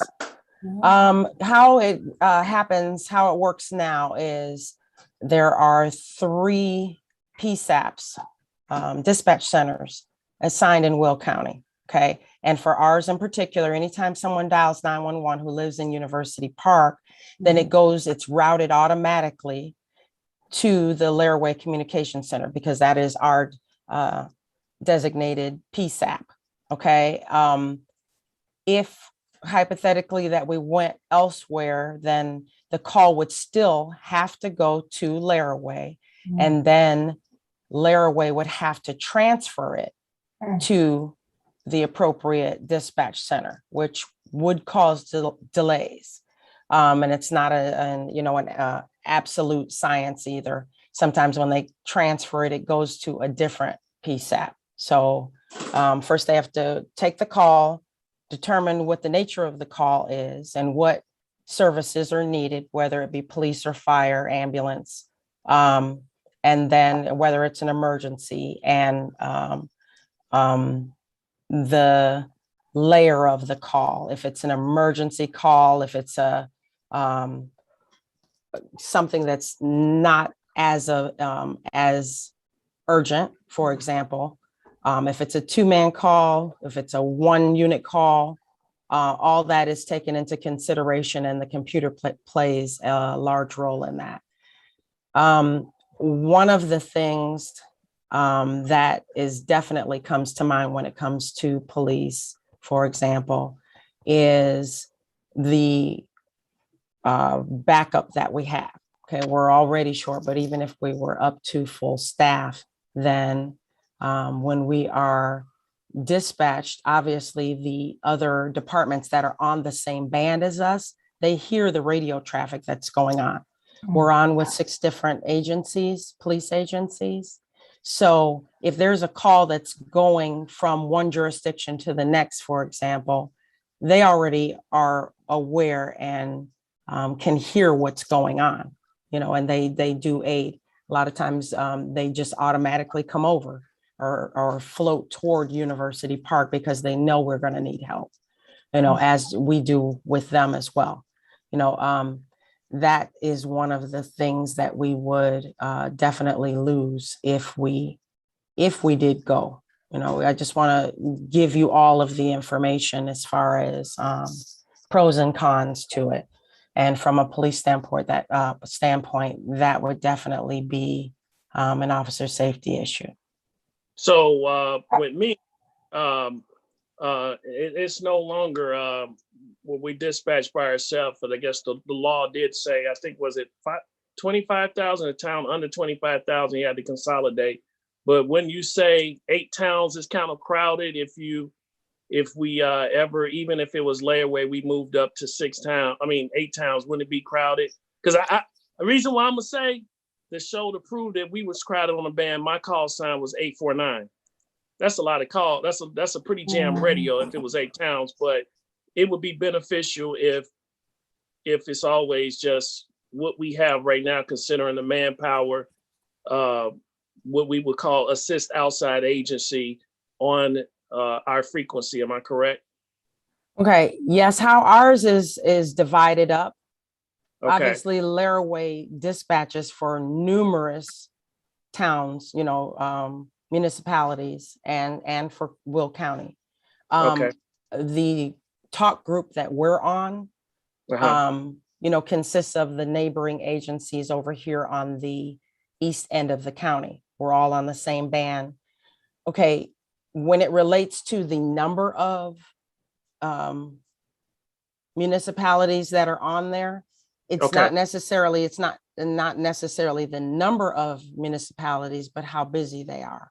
Okay. And on the east side of the county where we are in our particular talk group, then I would say University Park and South Chicago Heights are the busiest. But those two, with the other communities that we're on, they're not as busy. If we were on with super busy towns like the Cook County agencies, we're not going to be able to get in and get, when we key up, we're going to have to wait.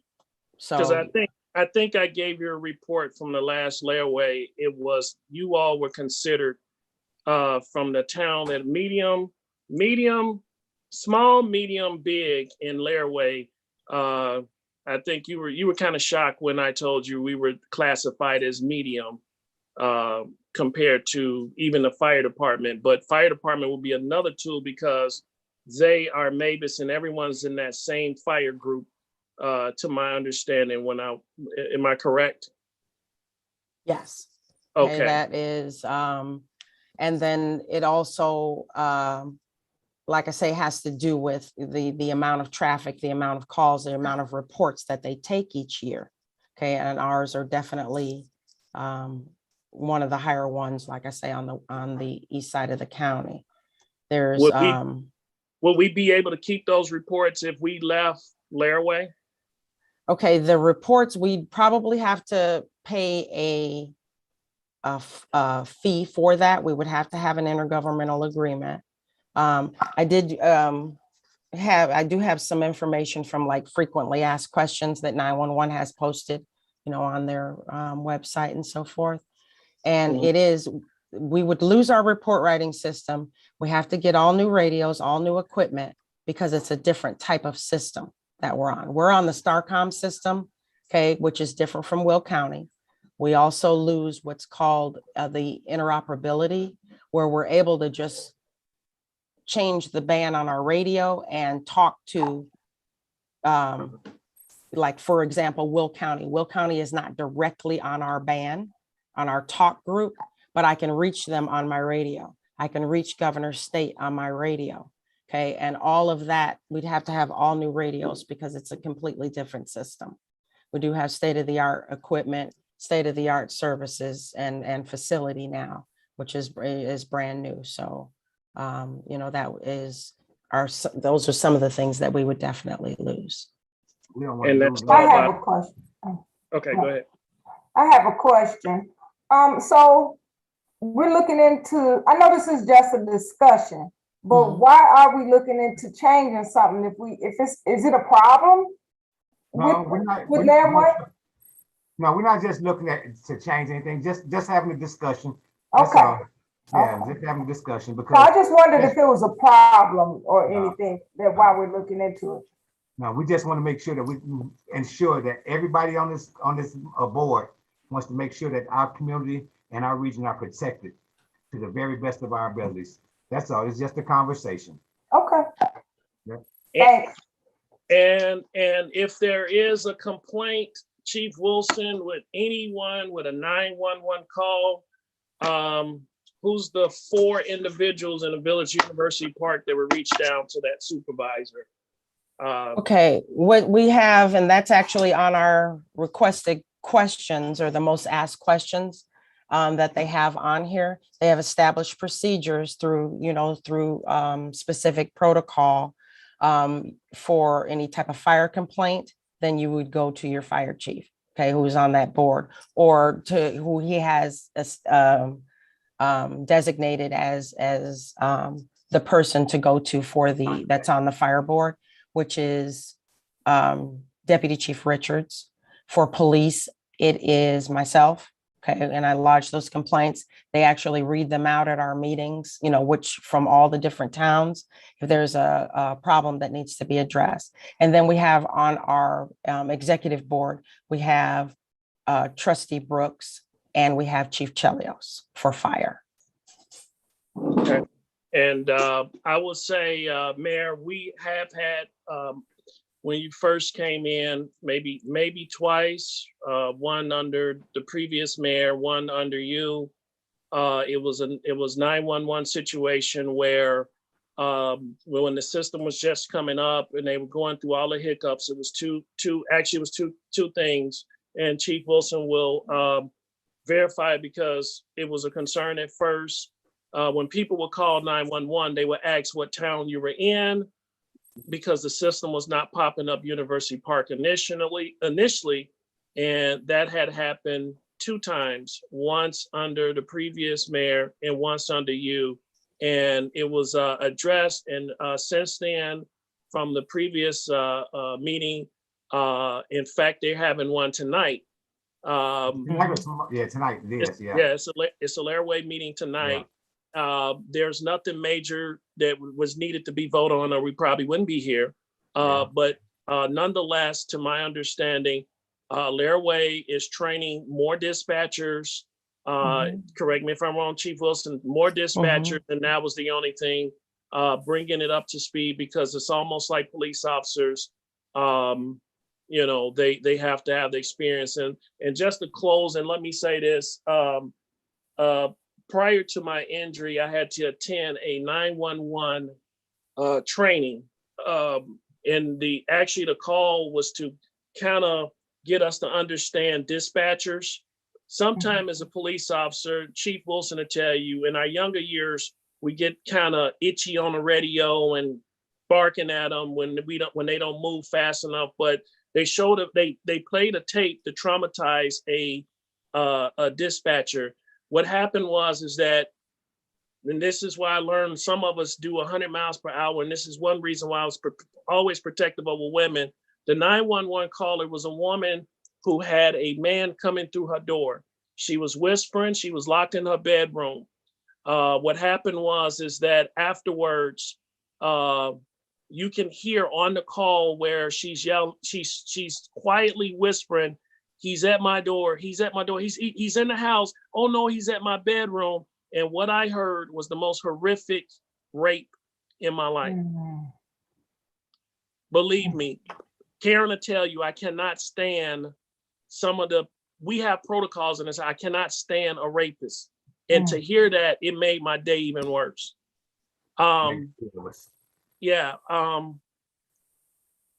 But long story short, I just feel that, you know, if 911 is up to par, and if there's anything that needs to be better with that, Mayor, I close in saying that if there's anything we need to do, we address it. The supervisor, I emailed her firsthand several times, and whenever there's an issue, she always responds right away.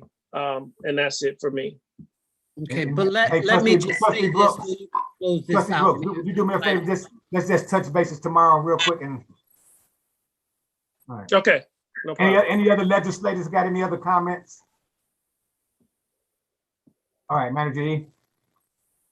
I just wanted to say that regarding Laraway, I'm going to have to meet with Chief on it, because there are some concerns that has nothing to do with the operation, but has something to do with the comparative analysis. And she probably hasn't seen this either. But when I saw it, I was very, very surprised. And I was concerned that no one had even talked about it.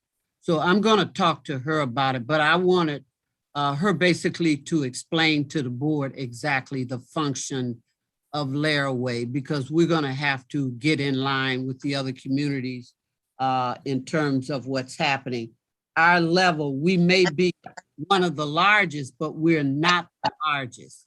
And so we need to be given due considerations in some of the other ends. And I guess they're considering, because of the non-diversity of our community, that it's just a given. We have certain issues just like other towns, but I need to talk to Chief about one issue. We're going to have to eventually set up something with Laraway and talk about it. Can I make a point, Ms. E? And this is why I'm very sensitive when it comes to life and quality of life. Ms. E, we're not, and when you say large, University Park is large, but let me say something. You can go take Beat 45 in Harvey.